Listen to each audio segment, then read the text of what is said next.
Kuku Raadios välja öeldud seisukohad ei pea ühtima Kuku Raadio seisukohtadega.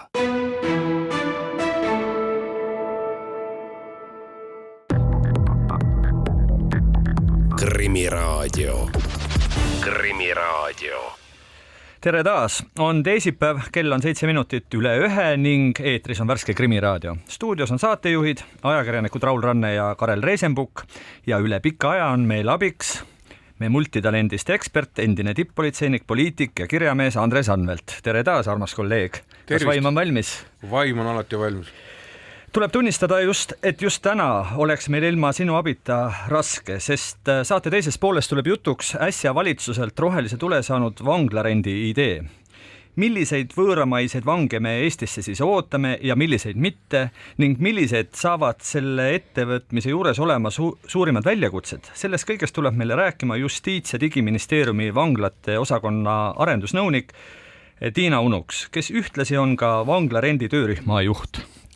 Krimiraadio saadet alustame, aga hoopis valdkonnast, mille taha võib-olla liiga tihti ei kiputa selliste kriminaalset võrdusmärki panema.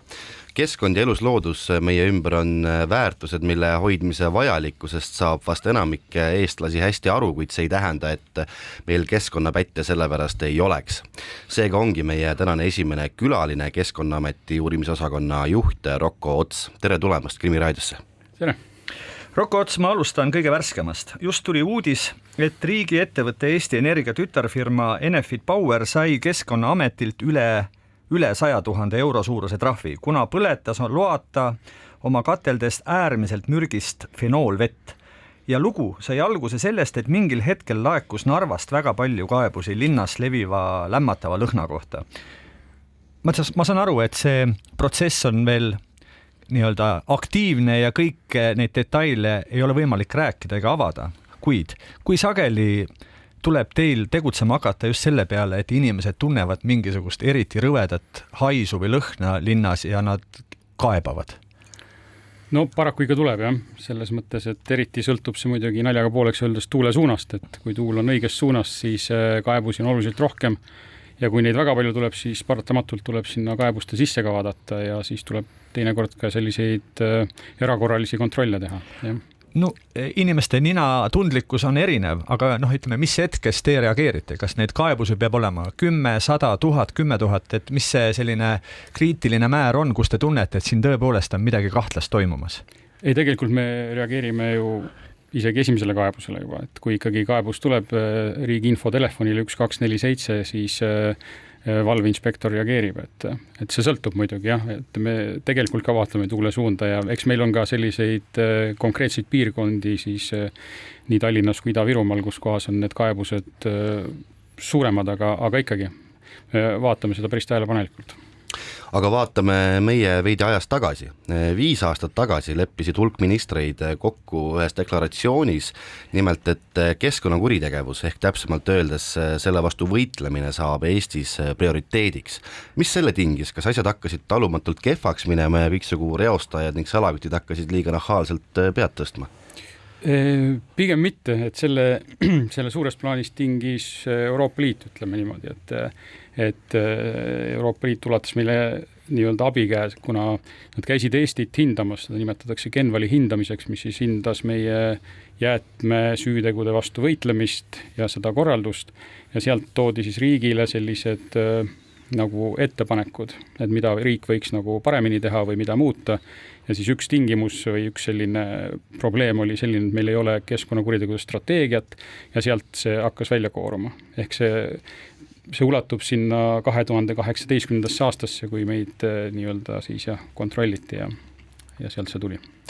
Kuhu me täna jõudnud olema? Milline see selline üldine olukorra hinnang täna oleks? Kui statistikat puhtalt vaadata, siis pelgalt numbrite järgi läheks olukord nagu paremaks. Kuidas tegelikult? No ma ise loodan ka, et tegelikult läheb ju paremaks. Et kunagi oli meil kriminaalasjade arv oli oluliselt suurem, aga siis me olime ka nii-öelda värskelt turule tulnud ja võib-olla ei osatud niimoodi meid kas siis karta või meiega arvestada, siis praegu on olukord natukene võib-olla teine. Et siin on ka mitu asja, et üks asi on see, et meie kriminaalmenetluste alustamise lävend on päris kõrge, et meil on see piir, et 4000 eurot peab vähemalt kahju olema, et enne me kriminaalasjast üldse ei räägi. aga millest ma mõtlesin, et meiega ei arvestata, siis nüüd on olukord selline, et kui varem võib-olla vaadati läbi näppude, siis praegu kalkuleeritakse täpselt, et ütleme, kui kalur, mingi salakütt või rööpüüdja tuleb kaldale, siis ta tuleb sellise kogusega, et jääks oleks väärtegu. Et ta nagu kalkuleerib seda, et ei tuleks 4000 eurost kahju, et sellisel juhul ei satuks nagu kriminaalvastutuse alla. Et selline kalkuleerimine on läinud käima. Tõe huvides ütlen ära, et 8 kriminaalmenetlust vist eelmisel aastal Keskkonnaamet algatas. Jah, nüüd jälle, kui sa vaatad sinna nende kriminaalmenetluste sisse, siis üks kriminaalmenetlus koosneb seal, seesama üks jahilugu koosneb 50 episoodist, et teoreetiliselt me võiksime öelda, et me alustasime 50 kriminaalmenetlust ja liitsime need kokku, aga need on lihtsalt nagu episoodid seal juures. Sinna me jõuame. Ja jahilugudest me räägime pisut hiljem, aga Andres, kui nüüd veidikene tagasi mõelda, kuidas sinu ajal oli? Praegu me teame, et Keskkonnaamet teeb politseiga tihedat koostööd, aga 90-ndatel, kui politseil oli niigi käed-jalad tööd täis, iga päev oli mõrv või 2 pommiplahvatustest rääkimata, kui palju teil üldse oli aega tegeleda keskkonnakuritegudega? Kas selline fraas üleüldse oli sulle tuttav tollest ajast? No, taha muidugi jällegi siin võib-olla tumedate asjade üle niimoodi nalja heita, aga enamus neid laipukirja ütlesid leitigi metsakeskkonnast. Aga kui nüüd rääkida reaalselt, siis muidugi 90 aastate alguses eriti kõige selline levinum ja keskkonda hävitavam kuriteoliik oli ju metsavargused. Ja metsavargused olid need, mille pärast tapeti ka inimesi. Näiteks üks väga kuulus lugu ühest Viljandi konstaablist, kus siis politsei matkis tapmist, ütleme, selles mõttes ei tapetud ära, Ahti Olesk oli siis see politseinik, keda ähvardati, see oli täpselt samuti, see oli ajendatud metsavargustest, mis on tegelikult keskkonnavastane kuritegu. Muide, ma tahaksin siin kohe ühe termini osas täpsustada, et kas metsavargus on varavastane kuritegu või keskkonnakuritegu? Tookord oli ta kindlasti varavastane kuritegu. Tänapäeval ma arvan, et seda teeksid nii Keskkonnaamet kui politsei koos. No me teemegi tegelikult koos ja tihtipeale prokuröril on õigus muuta uurimisalluvust, et siis kui see metsavargus toime pannakse, siis reeglina see uurimisalluvus muudetakse ja antakse ta meie menetlusse, et kuna nad omavahel niimoodi seotud, et metsa ebaseaduslik raiest me räägime siiski sellisel puhul, kui on koht, kus seda metsa ei tohiks raiuda, et siis on ebaseaduslik raie. Ja kui see keegi teeb nagu tavapärase raie, mis on lubatud, aga see metsamaterjal ära viiakse, siis on puhas metsavargus, siis ei ole siin ebaseadusliku raiega väga pistmist, et siin nagu väiksed siuksed nüansid on, aga ma ütlen, reegel on see, et need asjad vaatame meie ära, et kuna politseil on seda võib-olla neid menetlusi kole palju ja siis teinekord tahetakse, et asjad seisma jääks, siis antakse meile. Ma korraks veel Andreseks küsin, et ega see Andres ei mäleta mingisugust hetke või momenti, kus siiski keskkonnakuriteod said oluliseks? Oli see sinu ajal või oli see ikkagi hiljem juba, et ikkagi juba räägiti sellest kahjust, mis keskkonnale tehakse, kas on salakütid või on see lihtsalt mingisugused reostajad tehased või just nimelt need metsaraiujad, kes seda loata teevad? Ega kõik see muutus ajas. Metsa raiuvad, öeldakse 90 aastate esimeses poole rohkem. Hilisemalt, siis kui meil hakkas nagu öeldakse, majandus kasvama, inimeste heaolu hakkas tõusma, siis tekkis täitsa selline uus kuriteoliik, millele hakati, enamus oli see väärteoliik muidugi, aga mis hakkas siis domineerima, oli see, et kasvava majandusega tekkivad jäätmed, hakati igale poole laiali tassima. Küll karjääridesse, küll metsa alla ja see võis olla mitte, ma räägin siin 2-3 prügikotist, siin võis olla ikkagi täitsa uute elamurajoonidega seonduvad mingid materjalid ja jäägid, mis kuhjusid kuhugi konkreetsesse kohta. Politsei sellega algus kindlasti ei osanudki veel tegeleda, Keskkonnainspektsioon oli siis, kui ma õieti mäletan, ja nemad pidid seda tuvastama, aga väärteomenetlusi tol ajal minu mälu järgi kokkuvõttes ikkagi politsei, sest seda menetlusõigust alguses 90. lõpuni minu meelest ei olnud Keskkonnainspektsioonil kindlasti, aga Roko võib-olla mäletab paremini seda väga. Räägime sellest pärast väikest pausi.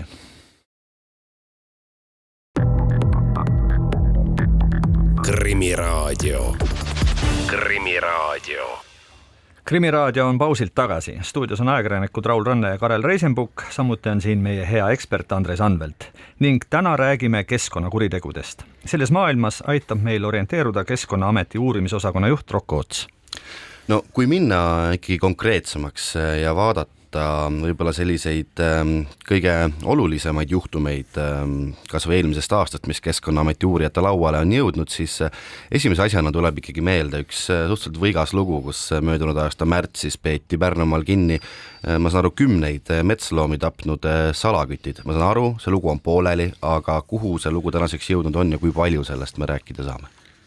Jah, selles mõttes oli see kindlasti huvitav lugu, aga kahjuks sellest väga rääkida ei saa, et see on praegu, ütleme niimoodi, aktiivses menetlusfaasis, et meil on prokuröriga asjad kokku lepitud. Ma loodan väga, et me suudame selle asja nii-öelda purki panna ja prokuratuuri selle aasta suve teises pooles ära saata. Siis läheb veel aega, kuni ta kohtusse jõuab ja veel aega, kuni otsus tuleb ja siis saab sellest võib-olla ikkagi märksa enam rääkida. Et praegu saab lihtsalt öelda seda, et oli võigas lugu ja tegelikult lasti kõike, mis toru ette sattus. Et, ilveseid, hunte, karusid? Kõike põhimõtteliselt, mõtlen, et siin ikkagi kõike, mis toru ette sattus ja kaasa arvatud siis karusid, hunte, ilveseid, põtru, kogu amploa. Ja ma saan aru, et seal otsapidi olid osalisteks need, kes pidid kõike seda jälgima, et ei lastaks neid loomi, keda ei tohi lasta. Jah, nimesid nüüd ei tahaks mainida, aga tõesti, et seal oli seotud isikuid, kes tegelikult oleks pidanud pigem siis Keskkonnaametit informeerima sellest, et kuskil mingi kahtlane seltskond toimetab, mitte nagu, kuidas ma ütlen, lammas kuulama, mida teised teevad ja siis kaasa kiitma. Et.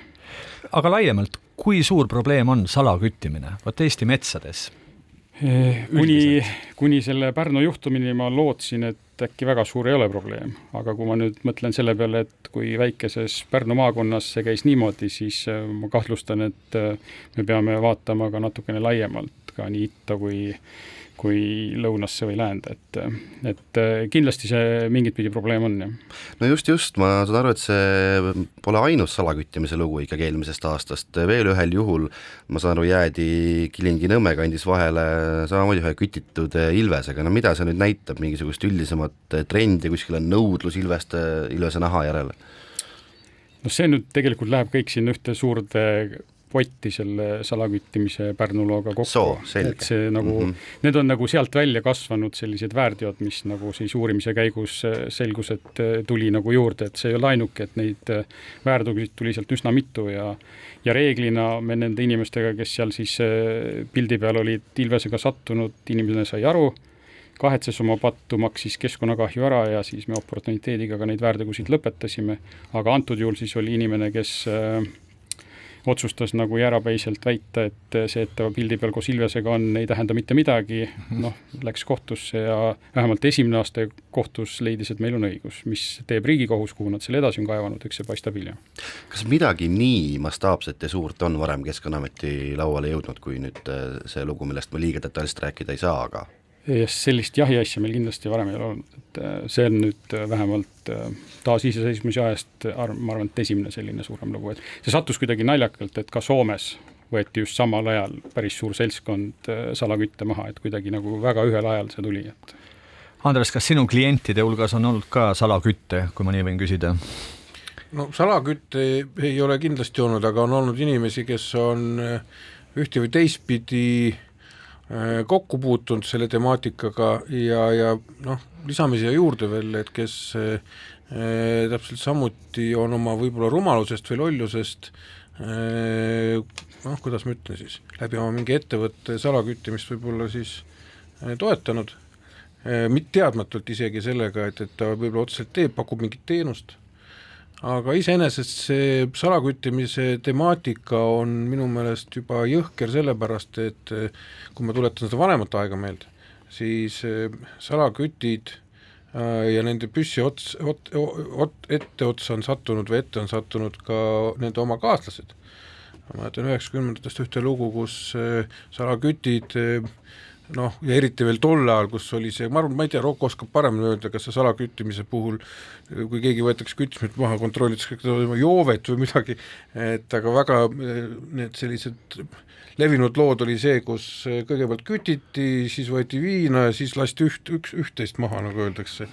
Ja nii, et see salaküttimine, kui ta oled juba sellises kriminaalses ampluaas, siis ega see suuresti vahet ei ole. Nii nagu mulle üks mu endine kolleeg ütles, et kunagi, kes oli jahimees, et loom on isegi raskem lasta kui inimest. Ja sa, Rocco, noogutas, et joovad kontrollitakse? Ja, me teeme tegelikult seda jahikontrollreide koos politseiga tihti peale, et siis me vaatame nagu kõike, et noh, on jah tõesti juhtumeid, kus jahimehed panevad metsa putku ära, et ei jääks vahele ja siis ootavad nii kaua, kuni seltskond on läinud, et kõike seda on olnud, jah. Sest tõenäosus, kui me oleme koos politseiga, on see, et kui nad joobega vahele jäävad, siis nad jäävad relvaloast ilma ja noh, selles mõttes seda kardetakse nagu tuld ja siis ollakse nõus ka külmas metsas kaua ootama, enne kui välja tulla, nii on. Ja. Aga kolime metsast vette. Veel üks lugu lähiaastatest, mis on ka oma lahenduse saanud Jõgevamaal Umbusjõe reostuse tõttu hukkus 10 000 kalu, nagu ajakirjandusest sai lugeda, enim forelle. Kuidas see lugu hargnes täpsemalt? Noh, selle loo kohta vist võib öelda niimoodi, et see oli selline õnnetus, mis hüüdis tulles, et seal ikkagi ütleme siis talu peremehed, kes silo tegid, ei arvestanud teatud asjadega ja ei olnud valmis teatud asjadeks, ehk et noh, silo puhul kasutatakse erinevaid konservante ja need konservantide mõju on see, et see viib vees hapnikusisalduse põhimõtteliselt nulli. Ja kui siis vihmasajuga sellist konservanti kasutada ja kui sul on need settekaevud asjad jäänud puhastamata ja sa ei ole ehitusprojekte jälginud ja nii edasi, seal on nagu hulk asju, siis see õnnetus tuleb. Ja no antud juhul siis selle vihmaga see õnnetus tuli ja vette seda liiga palju sattus ja sellega seoses ka need kalad seal hukkusid. Kohus määras Umbusjõe reostajale või reostuse põhjustajale 20 000 eurose trahvi.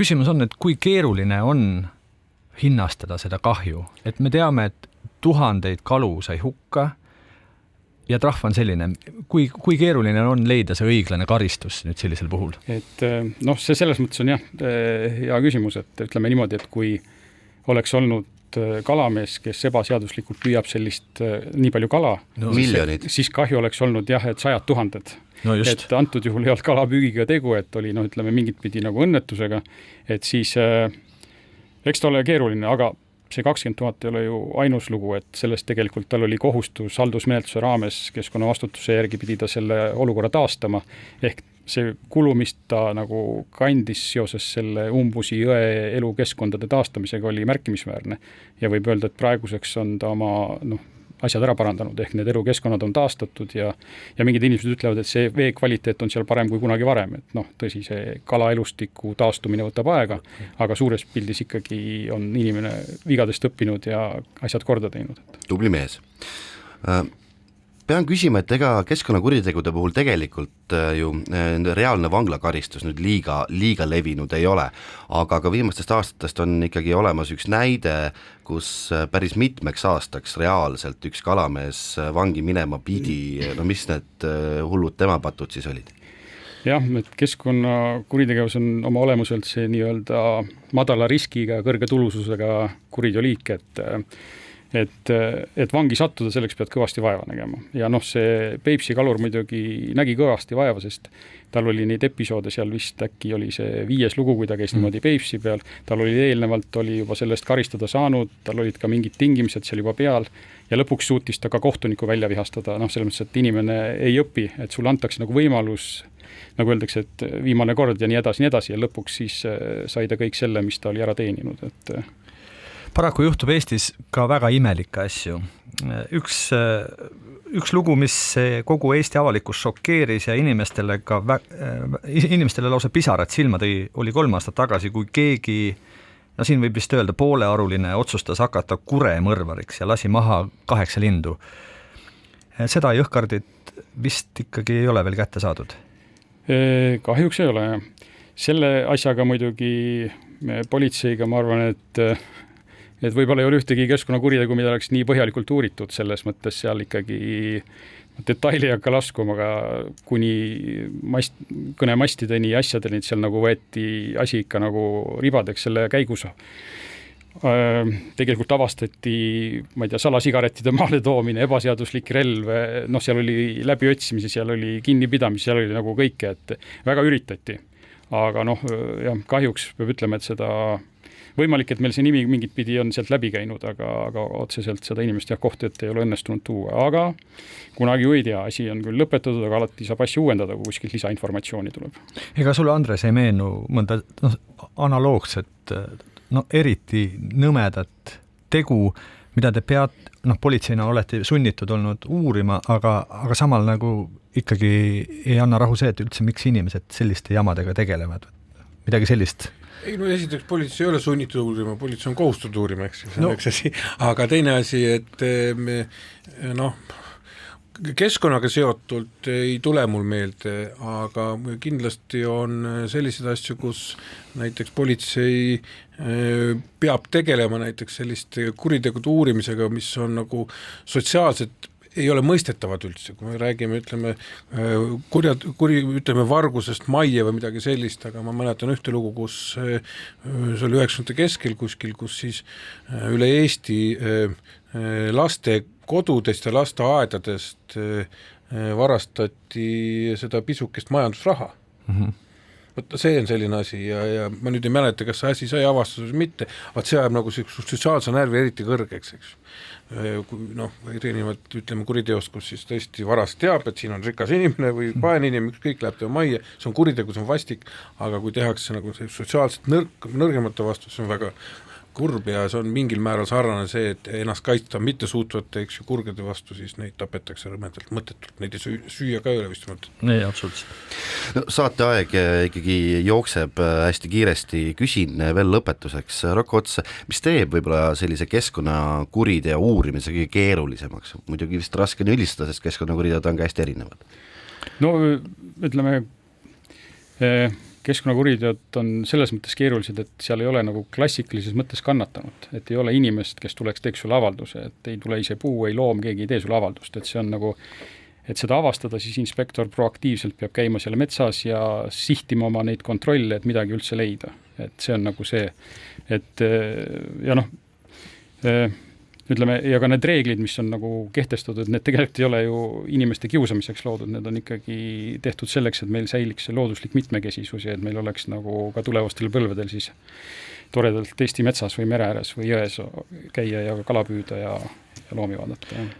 Ma veel lõpetuseks nii palju, et siin läbi aegade, nagu on ka täna jutuks olnud, on olnud erinevad siis keskkonnavastased kuriteod olnud nagu nähtavamad või domineerivamad, siin me rääkisime, eks ole, ebaseaduslikust metsaraiest ja mingisugustes jäätmete metsa viimises, salaküttimises, kas viimasel ajal on midagi sellist, mida te juba näete tendentsina, mida tuleks mainida, et kipub minema rappa mingisugune tegevus?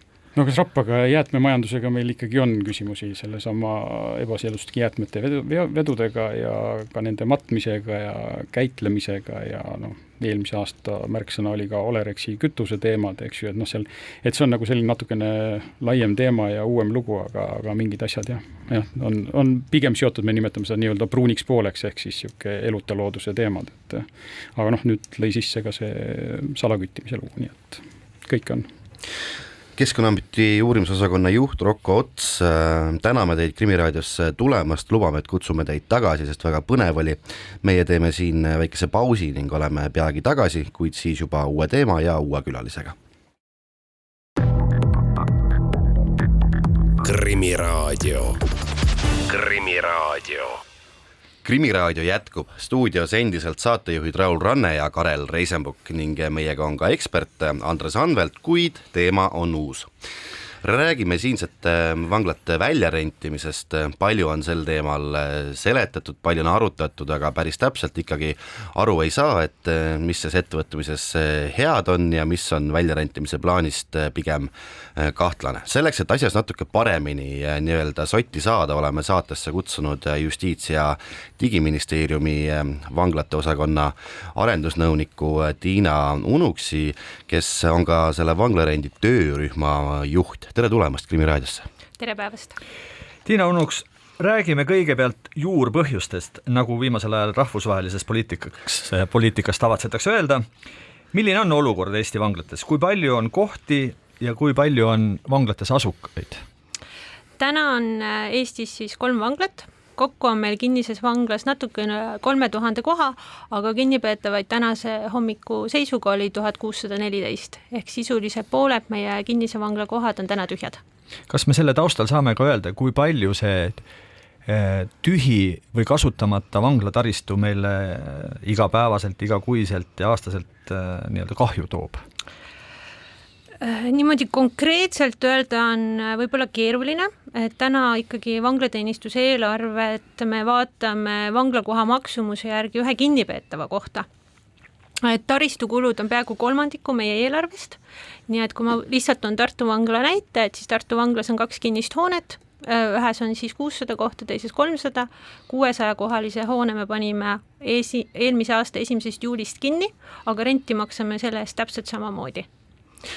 Mis see plaan oleks, kui palju vanglapinda Eestis nii-öelda välja rentimiseks meil pakkuda oleks, kui palju välisvange oleks Eesti üldse valmis vastu võtmas? Täna me oleme ikkagi rääkinud kuni 500 välisvangi Eestisse toomisest ja eelkõige siis Tartu vanglasse. Ehk siis kogu terve vangla sisuliselt oleks nende kasutada? Põhimõtteliselt küll, et oma enda Eesti vangid me tõstaksime siis Tartu vanglast ära, nad liiguksid Tallinna ja Viru vanglasse, kus meil on piisavalt ruumi. Viru vangla täituvus on seal poole peal, Tallinna vangla alla 70%, aga kui me mõtleme sellele, et Tartu vanglas on 1000 vaba kohta, siis ma arvan 500 vangi on see, millega me hakkama saaksime. Andres, ma pean sinu abiga tegema väikese põike ikkagi ajas tagasi, et kas sa oleksid üldse kunagi kujutanud ette, et me oleme omadega sellises olukorras, kus me rendime vanglakohti välja välisvangidele, selline situatsioon? Ei, kindlasti ei ole seda olnud sellel ajal, kui ma olin justiitsminister ega ka varem. Ma saan aru situatsiooni muutusest, kõigi need aastate jooksul on tõesti kuritegevus vähenenud Eestis, vähenenud on ka muutunud kriminaalpoliitika, nagu vahepeal näiteks me sisuliselt ju võtsime vastu poliitilise otsuse, et me alaealisi üldse ei, ütleme niimoodi karista vabaduskaotusega. Nüüd ma mõned juhtumite peal näeme, see hakkab muutuma, ma kindlasti ei oleks nii optimistlik, et me jätkame sellist kuritegevuse likvideerimise tendentsi ja jõuame sinna nii lähedale, et meil jääb lõpuks, ma ei tea, ehitame Raplasse arestimaja ja 3 kambrit. Ma pigem arvan seda, et me seisame ees ja millega tuleb arvestada nende poliitiliste otsuste puhul, seisame ees karmil reaalsusel. Kui Euroopas, ärme unusta, on lõppemas sõda, igasugune sõda, mis ma loodan, et see on lõppemas muidugi, toob kaasa kindlasti väga palju selles piirkonnas ka kuritegevuse tendentside muutust. Me peame seda ka arvestama, et see võib meie õuele jõuda, sest see kõik toimub meil siin naabruskonnas. Ja teine asi on see, et sellel kõigel on muidugi ka natukene selline rahalise mõõtme korral kokkuhoid on kindlasti olemas ka nimetaks seda siis poliitiliseks mõõteks, kuidas seda nüüd maha müüa heas mõttes jutumärkides meie inimestele.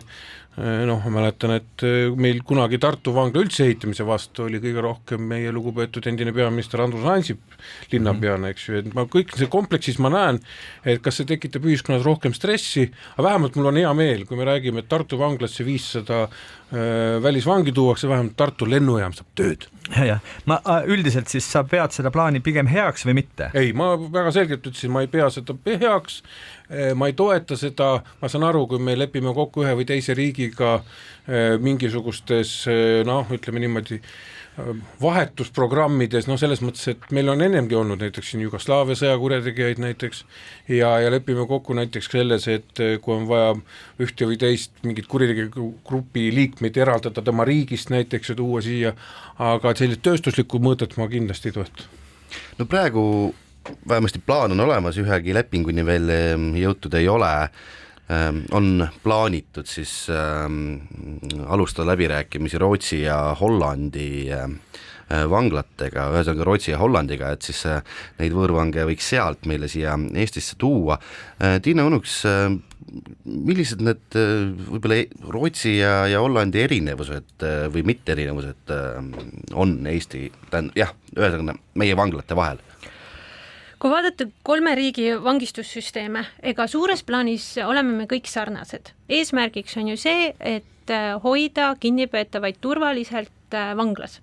Et tagatud oleks ametnike julgeolek, oleks tagatud kinnipeetavate julgeolek, selle käigus tuleb neid kinnipeetavaid taas ühiskonnastada, ehk siis aidata neil saada natukene paremaks inimeseks, kui nad olid enda vanglasse tulekut. Täpselt samad põhimõtted on Eestis, Rootsis ja Hollandis.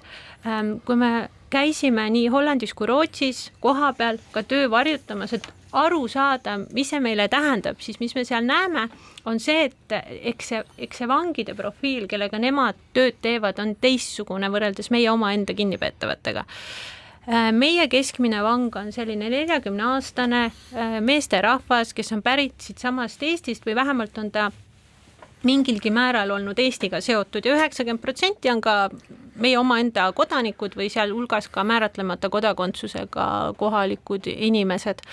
Nüüd, kui vaadata Rootsi ja Hollandi vange, siis tihtipeale nemad on esimese, teise, 3. põlvkonna sisserännanud järeltulijad. Seal on sarnaselt ka meie omadega karistatud paljusid narkokuritegude eest, isikuvastaste kuritegude eest.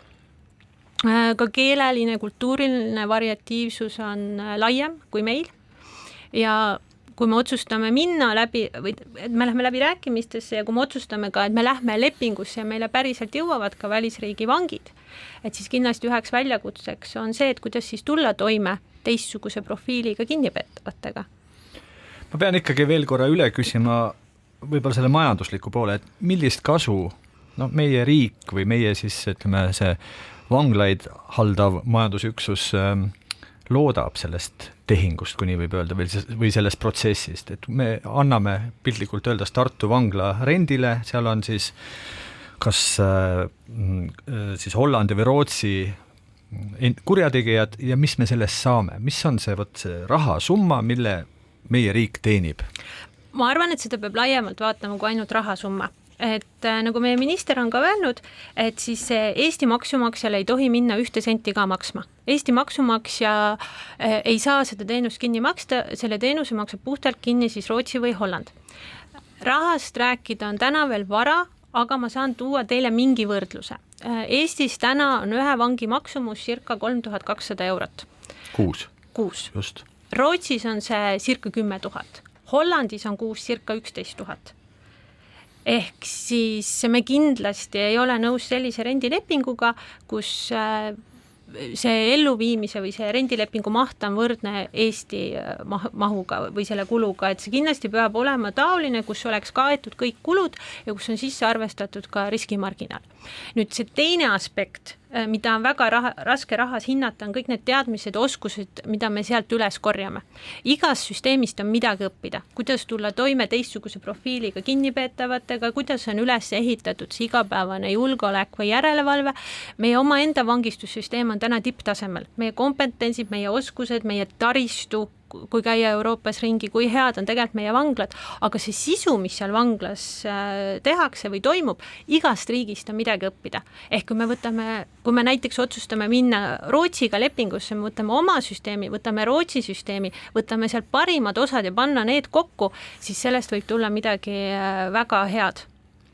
Andres, sul oli repliik siin öelda? Jaa, tegelikult sellest küsimust laiemaks minna, nüüd üks asi on see rahaline pool, teine asi on muidugi kogu selle asja korralduslik pool, sest kui me räägime, et Euroopa vangistussüsteemid on sarnased ja ka tegelikult erinevad taasühiskonnastamise programmid on suhteliselt sarnased, siis kõigil ju nendel ka Rootsist või Hollandist, eriti ma rõhutan Rootsist muidugi toodud, siis kinnipeetavatel või siis süüdimõistetutel mingil hetkel ju tekib ütleme siis õigus või võimalus näiteks mingite külastuste jaoks, siis tekib võimalus, peaks kindlasti tekkima ju mingisuguse avavangla jaoks, kas siis see tähendab seda, et nad hakkavad pendeldama või me hoiame ainult selle kõige raskema aja nad ära ja me ei taha, et hakkavad siia tulema, kuidas me siis keerame nende demokraatlikke õigusi kinni, kui näiteks tahavad tulla teda külastama tema vennad näiteks, kes Mälmas just eelmine õhtu panid auto põlema, aga vahele jäänud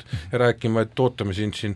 Nii et ma räägin võib-olla jah, natukene robustselt, aga on palju asju, mida me oleme tänase vanglasüsteemiga saavutanud, mis on minu meelest geniaalne, et me läksime selle peale üle 2000-tel, me jõudsime selleni, et meil oli ennem 400 tapmist aastas, nüüd on 20 tapmist aastas ja see on tänu sellele, et meie vanglasüsteem lõhkus ära kuritegeliku maailma. Siis kas me praegu puhtalt jällegi materiaalsete väärtuste peale mõeldes jõua natukene teise aspekti, et me tekitame kellelgi mingisuguseid kellukeseid kirisema siin kuklas, kuulge siit mitte kaugel, paarisaja kilomeetri kaugusel tund aega lennata on ju Eesti ja seal ei ole veel, autod ei põlegi. Tiina Unuks, mis te selle peale ütlete? Fakt on see, et Eesti julgeolek ei tohi mingilgi määral kannatada sellega, kui me toome sisse välisvangid. Ma ütlen kohe selle ära, ühtegi välisvangi me ei paiguta avavanglasse. Ühtegi välisvangi me ei vabasta Eestisse, kõik viiakse enne karistusaja lõppu tagasi sinna riiki, kus nad tulid. Ühtegi välisriigi vangi ei lubata lühiajalisele väljasõidutule kinnisest vanglast, ehk siis nii-öelda linnaloale. Ainuke olukord, kui nad kinnisest vanglast lahkuvad, on siis relvastatud üksuse saatel erakorraliselt saama meditsiiniabi ja seda ainult juhul, kui vanglas sees ei ole võimalik seda tagada. Aga külastused? Külastustega on niimoodi, et me ei saa seda ära keelata. Lähiringi külalised, me peame tõesti võimaldama neil inimest külastada, aga mis on oluline, on see, et ega igaüks ei saa tulla. Kõikidele külastajatele tuleb teha taustakontroll. See on täna nii Eestis, see on nii ka Hollandis ja see on ka nii Rootsis. Selles osas midagi ei muutu. Kui isik on kriminaalkorras karistatud, kes soovib külla tulla, on see alus keelduda, me ei lase teda kokku saamisele. Samamoodi Eestisse ei tooda neid vange, kellel on kuritegelikud suhted säilinud või kes korraldavad vanglast mingisugust organiseeritud kuritegevust. Kõikidele nendele vangidele, kes Eestisse tulevad, tuleb teha põhjalik taustakontroll koostöös teise riigiga. Me peame olema täiesti veendunud selles, et ükski nendest välisvangidest ei sea ohtu ei Eesti siseturvalisust, vangla enda turvalisust, vaid meil hakkab siin toimuma mingisugune võrgustumine. Aga tõmbame pisut hinge ja läheme väikesele pausile. Krimiraadio. Krimiraadio. Krimiraadio jätkub siit Kuku stuudiost, saatejuhid Raul Ranne ja Karel Reisenbuk, samuti on meiega ekspert Andres Anvelt ning saatekülaline Justiits- ja Digiministeeriumi vanglate osakonna arendusnõunik Tiina Unuks ja teemaks on meie vanglate väljarentimine. Eelmises saate osas läks ka kohati üsna emotsionaalseks, aga teema on ju ka selline ja püüamegi natuke välja selgitada, mida see plaan täpsemalt siis ette näeb. Me tegelikult poole sõnaga ka eelmises osas mainisime seda, et milliseid kinnipeetavaid võiks ikkagi siis Eestisse tuua. Kas sellel on ka mingisugune vahe, et milline täpselt see kuritegu on olnud, millega ta seal teises riigis on hakkama saanud? Ma ei tea, on ta saanud hakkama raske roimaga, kas me teda võtame või siis tahame siia selliseid peenemaid sulisid või majanduskurjategijaid, et kas selle kohta on plaan olemas? Ma saan seda öelda, et me ei võta vastu neid, kes on karistatud terrorismikuriteo eest või kes on karistatud organiseeritud kuriteo eest, et kui ta on tõesti karistatud seal isikuvastase kuriteo eest, ka tapmine, et jah, vast nemad oleks sellise paragrahviga, kes Eestisse tuleks. Et teine riik on muidugi huvitatud sellest, et see karistusaeg, mis kinnipeetaval on jäänud kanda, oleks piisavalt pikk. Ei ole mõtet saata vange, kes oleks võinud ainult 30 päeva või 60 või 90. Kas Vladimir Putin, kes on meie naaberriigi president, kui ta nüüd sõjaroimade ees lõpuks süüdi mõistetakse ja pikemaks ajaks vangi saadetakse, võiks mingisugusel hetkel karistust ka Eesti vanglast kanda? Ta on terrorist ju, sellele vastati. No ma lihtsalt perspektiivis, et kui kange karistusega ja kraadiga vangid võiksid siin meil karistust kanda. Vahel, et ei ole terrorismiga tagasi, ta on laste, nagu öeldakse, siis smuugeldamise. Esialgu jah, aga nii üldiselt öeldes sõjakurjategijad siis? Teiste riikide sõjakurjategijad. Just. Täna meil on 3 sõjakurjategijad Tartu vanglas kannavad karistust, et see on midagi, millega me oleme kokku puutunud. Nüüd on Jugoslaaviaga seotud. Jah. See tähendab siis seda, et ei ole välistatud ka käesolevas sõjas kuritegudega hakkama saanud riigijuhid ja väejuhid. Me ei ole seda välistanud täna. No väljakutsetest pidime rääkima, sellest oli ka pisut juttu, aga ma ei tea, kas elementaarse toitlustuse, riietamise, ma ei tea, vangide koolitamise ja muude igapäevaste teenuste maht ja iseloom peaks ka meie vanglates kuidagi väga palju muutuma või suurenema, kui me need rendivangid siia võtame? Ei, ta väga palju ei suurene. Et sarnaselt Eesti vangidega on ka Rootsi vangidel vorm, need humanitaarasjad, mis antakse, see igapäevane varustus kambris on kõik samamoodi, ka toitlustus on sarnane, et midagi erilist seal ei ole. Aga räägime vanglaametnikest ja nende ette asetatud väljakutsetest, et keel, mingisuguse kultuur ja muud taustad, mida nad peavad täiendavalt tundma ja veel terve rida ma ei tea, Hollandis ja Rootsis tuttavaid reegleid, mida võib-olla siinsed vanglaametnikud ei oska rakendada, et kuivõrd just see pool tuleb nüüd üle vaadata ja meie vanglaametnikud koolitusele saata? Me oleme seda juba vaadanud, kui palju me peame oma ametnikele teadmisi ja kogemusi juurde andma, et fakt on see, et keele osas kindlasti tuleb arendada, samamoodi kõik kultuurilised, rahvuslikud, usulised eripärad, ka seda tuleb meie ametnikele juurde koolitada, mis puudutab teise riigi vangistusõigust, ka selles osas tuleb teadmiste taset tõsta, aga me saame seda teha ainult koostöös Rootsi või Hollandiga. Nemad tunnevad oma kinnipeetavaid, nemad oskavad ka aidata ja ka koolitada ja meil on juba see ka läbi räägitud, et kui me jõuame nii kaugele, siis koolitusprotsessi on teine riik kaasatud ja koos me selle õppemooduliga välja töötame. Kas me selle jutu taustal võiks nagu eeldada, et siis meie vanglaametnikud mingil hetkel on tõeliselt kõrgepalgalised, et mitte öelda Hollandi tasemel palkadega ametnikud? No meie räägime ikkagi Eesti tasemel palkadest. Aga väljakutsed on ju ometi rahvusvahelisel tasemel? On küll, aga töötasustamine vastavalt Eesti standardile. No me teame, et täna on kas üle 120 ametnikku koondatud vanglates seetõttu, et meil inimesi vange nii palju ei ole, tööd nii palju ei ole, kas need nüüd võetakse tagasi ja kui palju juurde vaja on ametnikke? Jah, me pingutaksime selle nimel, et võtta koondatud ametnikud tagasi, aga me peaksime hulgaliselt ka ametnikke juurde värbama. Nii et Tartu vanglasse 500 vangi puhul me peaksime veel juurde värbama 250 ametnikku lisaks 150, kes seal täna juba on. Väljakutsetest veel rääkides, siis üks selline Eesti võib-olla eripära on ju tegelikult see, mille peale palju ei mõelda, tundub täiesti ebaoluline, aga vangidel ilmselt mitte, on see, et meie vanglad on juba päris tükk aega suitsuvabad. Kuidas seda olukorda lahendada, sest ma saan aru, et nendes teises riikides on lubatud teatud määral nii tavaline sigaret kui ka igasugused veibid ja muud asjad. Võiks isegi öelda, et Eesti vanglad on nikotiinivabad. Just. Et jah, tõesti Eesti paistab sellega silma, mujal riikides seda luksust ei ole. Me oleme nendest variantidest rääkinud, et mingi kompromiss tuleb nüüd leida.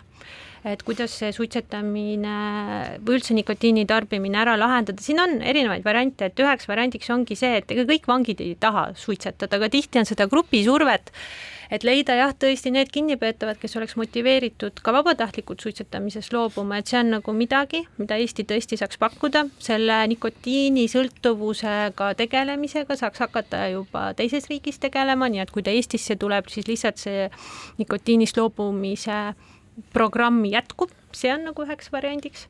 Nii et, aga jah, mingi kompromissi me peame teise riigiga leidma. Kompromissi leidmine, ma mõtlen, et see tähendab ikkagi seda, et kuskilt pidi tule teisele riigile vastu, ma ei tea, kas tal on see stsenaarium ka kuskil üles kirjutada, et juhul kui ikkagi nendel välisriigi vangidel siin mingid teatud olukordades lubatakse mingil määral tubakat, nikotiini tarbida, siis lihtsalt Eesti vangide seas läheb mäsuks? Võrdseid kuidas ma seda ütlen, et mille alusel Eesti vangid kannavad karistust ja mille alusel on välisriigi vangid, et see alus on natuke erinev, et välisriigi vangid toodakse Eestisse Riigikogu poolt ratifitseeritud välislepingu alusel, et nad ei kanna täpselt samadel alustel Eestis karistust. Et jah, me oleme sellega ka arvestanud, et meie omaenda kinnipeetavad võivad selle vastu protesti avaldada, kui teistel lubatakse suitsetamine, aga me ei ole seda täna ei Rootsi ega Hollandiga ära otsustanud, kuidas me selle suitsetamise lõplikult lahendame. Andres, on sul mõni repliik, millega tahaksid siin meie diskussiooni teravamaks ajada? Ei, ma ei taha teravamaks ajada midagi, ma tahan ajada realistlikumaks. Esiteks muidugi on hea, kui rohkem inimesi suitsetamise maha jätab, see on minu meelest üks oluline, kuid kõrvaltegur. Ehk iseenesest, mida mina näen ja mis pärast mind need argumendid eriti ei veenna, on see, et kas me ei tee seda otsust praegu olukorras, kus tegelikult meil on see kuidas ma ütlen, esiteks Eesti enda kriminogeeni situatsioon ja ka meie ümbritsevad riikide olukord kindlasti lähitulevikus muutumas, me peame seda realistlikult vaatama ja ütleme selles mõttes minu jaoks, ütleme ka siis poliitiliselt moodsalt, mina ei näe siin taga pikka plaani. Ehk ma näen pakkumist, et me lahendame ühe vangla küsimuse ära, aga kas me tekita sellega juurde esiteks siis kokkuhoiu kõrval ka selliseid arusaamatusi, ka poliitilisi ja inimeste, nagu öeldakse siis maailmatunnetuses või kriminogeensuse tunnetus on väga tähtis, kuidas oma Eesti inimene tunnetab, kuidas see sellesse suestub, sest me ei saa rääkida seda, et me toome siia kinnise ühiskonna kuskilt ja see ei mõjuta mitte kuidagi seda, kus me tegelikult elame laiemalt. Tiina Unuks, kuidas selle pika plaaniga on ja inimeste meeleoludega arvestamisega või inimeste tunnetusega? Olete te uurinud, olete te kursis, mismoodi Eesti inimesed arvavad kõigest sellest ja mida tuleb veel teha, et siis kogu see plaan arusaadavamaks teha ja inimestele siis ka need kõiksugu hirmutunded ja ebameeldivad tunded maha võtta?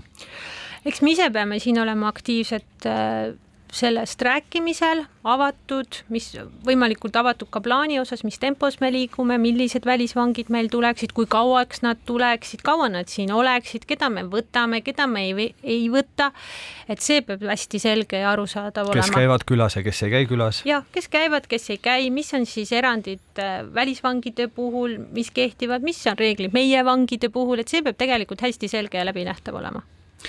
Selle mõttega tänane Krimiraadioga lõpetab Justiits- ja Digiministeeriumi vanglate osakonna arendusnõunik Tiina Unuks. Täname teid saatesse tulemast. Täname loomulikult ka kõiki meie kuulajaid, saadet juhtisid ajakirjanikud Raul Ranne ja Karel Reisenbuk. Üle pika aja oli meil toeks ka ekspert Andres Anvelt.